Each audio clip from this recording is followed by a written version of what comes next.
ఖమ్మం జిల్లాలో బీఆర్ఎస్ పార్టీకి భారీగా షాక్ తగిలింది. మాజీ ఎమ్మెల్సీ బాలసాని లక్ష్మీనారాయణ బీఆర్ఎస్ పార్టీకి రాజీనామా చేశారు. ఆయన పొంగులేటి శ్రీనివాసరెడ్డి, తుమ్మల నాగేశ్వరరావుతో కలిసి కాంగ్రెస్ పార్టీలోకి వెళ్తున్నట్టు సమాచారం.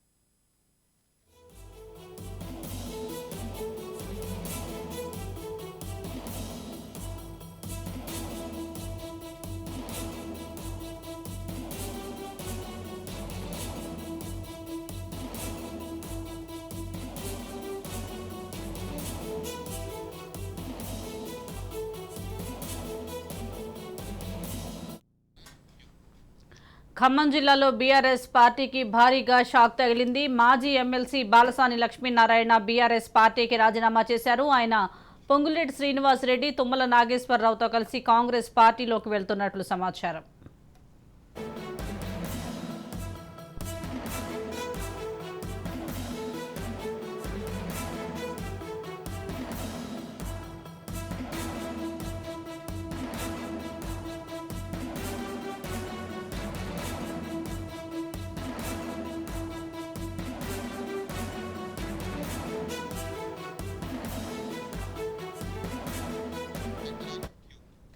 దీనికి సంబంధించి మరింత సమాచారం మా ప్రతినిధి ఉపేందర్ అందిస్తారు. ఉపేందర్, చెప్పండి. ఖమ్మం జిల్లాలో బీఆర్ఎస్ పార్టీకి షాక్ తగిలినట్లుగా తెలుస్తోంది. మాజీ ఎమ్మెల్సీ బాలసాని లక్ష్మీనారాయణ బీఆర్ఎస్ పార్టీకి గుడ్ బై చెప్పినట్లుగా తెలుస్తుంది. దీనికి సంబంధించి అప్డేట్స్ ఏంటి? రైట్ సుజాత, ఎన్నికల వేళ ఇటు బీఆర్ఎస్ పార్టీకి మరో షాక్ తగిలిందని అయితే మనం చెప్పవచ్చు. ఏదైతే మాజీ ఎమ్మెల్సీ బాలసాని లక్ష్మీనారాయణ పార్టీకి రాజీనామా చేశారు, ఈ మేరకు తన రాజీనామా లేఖను అయితే ఈ రోజు ముఖ్యమంత్రి కేసీఆర్ పంపించినట్లు తెలుస్తుంది. ఇక గత కొంతకాలంగా అసంతృప్తితో ఉన్న ఆయన పార్టీ కార్యక్రమాలకైతే దూరంగా ఉంటున్నారు. ఇటు బీఆర్ఎస్ నుంచి టికెట్ ఆశించి భంగపడ్డ లక్ష్మీనారాయణ ఇక కాంగ్రెస్ తీర్థం కూడా పుచ్చుకున్నట్లయితే మనకు సమాచారం అందుతుంది. ఆయన పార్టీ వేయడంపై అటు ఖమ్మం బీఆర్ఎస్ శ్రేణులు అయితే విమర్శలు కూడా చేస్తున్నారు. ఇన్నాళ్ళు పార్టీని అధిష్టానం సముచిత స్థానం కల్పించినప్పటికీ గుడ్ బై చెప్పడంపై అయితే మండిపడుతున్నారు. ఇక సమస్యలు ఉంటే పార్టీలో చర్చించుకోవాలని చెప్పేసి, కానీ ఎన్నికల వేళ రాజీనామా చేయడం పార్టీకి నష్టం చేకూర్చేలా ప్రవర్తించడం సరికాదని చెప్పేసి అయితే వారు విమర్శిస్తున్న పరిస్థితి కనిపిస్తుంది. అయితే ఇటీవల ఏదైతే బీఆర్ఎస్ పార్టీ భద్రాచలం నియోజకవర్గ ఇన్ఛార్జిగా బాధ్యతలు కూడా ఇచ్చి అకస్మాత్తుగా తొలగించడంపై అయితే ఆయన అసంతృప్తి వ్యక్తం చేస్తున్న పరిస్థితి కనిపిస్తుంది. దీంతో పాటు ఇటు తుమ్మల నాగేశ్వరరావు కాంగ్రెస్ లో చేరారు.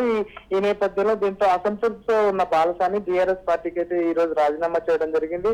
ప్రాథమిక సభ్యత్వానికి అయితే రాజీనామా చేస్తున్నట్లు కూడా ఆయన లేఖలో పేర్కొన్నారు. ఇక బీఆర్ఎస్ రెండోసారి అధికారంలోకి వచ్చిన తర్వాత బాలసాని తిరిగి తనకు ఎమ్మెల్సీ టికెట్ ఇస్తుందని చెప్పేసి ఆశించారు, కానీ అది ఇవ్వలేదు. ఇక సరికాదా పార్టీ కార్యక్రమాలు ఆయన అంటే పాత్ర పెద్దగా లేదు, తాను కల్పించుకొని పోవడం తప్ప తనకు ఎలాంటి ప్రోటోకాల్ లేదని చెప్పేసి అయితే బాలసాని అనేక సార్లు కూడా సన్నిహితుల దగ్గర వాపోయిన పరిస్థితి కనిపిస్తుంది. ఇక పువ్వాడ అజయ్ కుమార్ కు మంత్రి పదవి ఇచ్చిన కొత్తలో కొంతకాలం బాలసాని వెంట వేసుకుని జిల్లాలో తిరిగి ఎమ్మెల్సీ పదవి ఇప్పిస్తామని చెప్పి హ్యాండ్ ఇచ్చారని చెప్పేసి అయితే బాలసాని ఏదైతే అభిప్రాయపడుతున్న పరిస్థితి కనిపిస్తుంది. ఇక 2018 ఎన్నికల్లో భద్రాచలం అసెంబ్లీ నియోజకవర్గ ఇన్ఛార్జ్ గా వ్యవహరించానని, ఇప్పుడు అది కూడా లేకుండా అకస్మాత్తుగా తొలగించడం అవమానంగా భావిస్తున్నానని చెప్పేసి అయితే బాలసాని చెప్తున్నారు. ఆ నియోజకవర్గ వాసి అయిన బాలసానికి నియోజకవర్గం గురించి పూర్తిగా అవగాహన ఉన్నప్పటికీ ఈసారి ఎందుకో ఆయన పక్కన పెట్టడమే కాకుండా అక్కడున్న బుచ్చి అనే అభ్యర్థికి టికెట్ ఇవ్వాల్సి ఉండగా ఆయన కాదని చెప్పేసి కాంగ్రెస్ లో చేరిన తెలంగాణ వెంకటరావును తిరిగి బీఆర్ఎస్ లో చేర్చుకొని టికెట్ ఇవ్వడంపై కూడా బాలసాని అయితే కొంత అభ్యంతరం వ్యక్తం చేసే పరిస్థితి కనిపిస్తుంది. అయినా ఆయన అభ్యంతరాలు పార్టీ పట్టించుకోలేదు. టికెట్ ఇచ్చారు సరే, నియోజకవర్గ ఇన్ఛార్జ్ గా ఉన్న బాలసాని అంటే తను తొలగించడం ఖమ్మం జిల్లా పార్టీ అధ్యక్షుడు ఎమ్మెల్సీ తాతా మధు అటు భద్రాచలం నియోజకవర్గ ఇన్ఛార్జ్ గా నియమించారు. దీనిపై బాలసాని తనకు అవమానంగా జరిగినట్లుగా మండిపడుతున్నారు. ఇక పార్టీలో తనకు ఎటువంటి పదవులు లేకుండా కొత్తగా వచ్చిన వారికి అందులో బీసీలు కాదని ఇతర సామాజిక వర్గాలకు ఇవ్వడంపై ఏంటనేది ఆయన ప్రశ్నిస్తున్న పరిస్థితి కనిపిస్తుంది.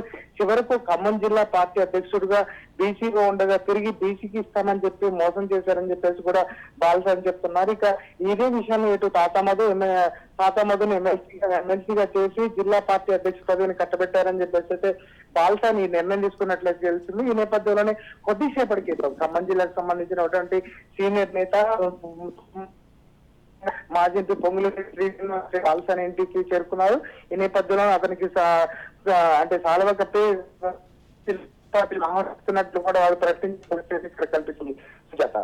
Right, thank you Upender.